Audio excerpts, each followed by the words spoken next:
Truly morally gray characters are some of my favorite characters to read about because they inspire so many nuanced and enticing conversations. So today I'm going to go through 4 of my favorite books with extremely morally gray characters, and by morally gray I don't mean like, oh no, he pretends to be bad but is actually good at heart. I mean like actually morally gray where you finish the book and you're not really sure if you're supposed to like the character or not. Starting off with one of my favorite morally gray characters of all time, we have Rin from the Poppy War series by R.F. Kuang. This series is based on the real events of the Sino-Japanese War, and our main character, Rin, is an active member of the military, and she experiences the realities and horrors of wartime. Rin did not have an easy life prior to the war either, like essentially her entire life has just been a series of traumatic events. Throughout this entire series, Rin makes some really questionable choices and commits some seemingly unforgivable acts, but in my opinion, you really need to look at her entire character and the circumstances as a whole, and try to understand why she behaves the way that she does. Her trauma, her quest for power and control that she never had in her life, revenge against oppressors, like all of these things and more combine to create a very volatile person who gets too much power too quickly.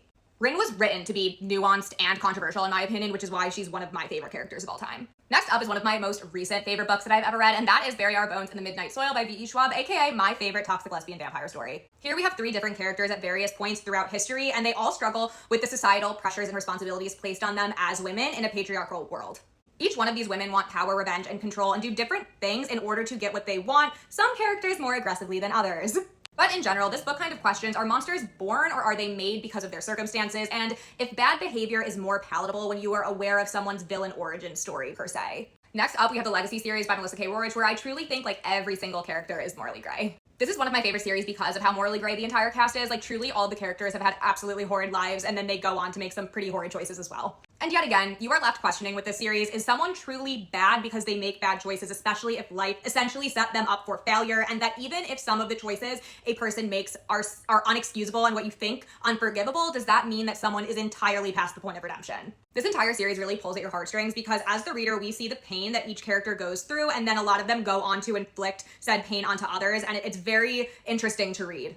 In a bit of a similar vein, we have a Bortal Dark by Tagaste Girma, and this is another one where yet again, basically the entire cast is morally gray. Our FMC, Kadan, is very morally gray and very open about it and will literally do anything to save her sister that she thinks has been kidnapped. Kadan has always had a violent nature, and when she meets Seseños, the vampire bonded to her family's arcane house, his wickedness speaks to her darkness even more so. Kadan is aware that she's like morally gray or not necessarily a good person, and that's one of the things that she kind of explores throughout this entire book, and the writing and the character arc is just extremely well done and interesting.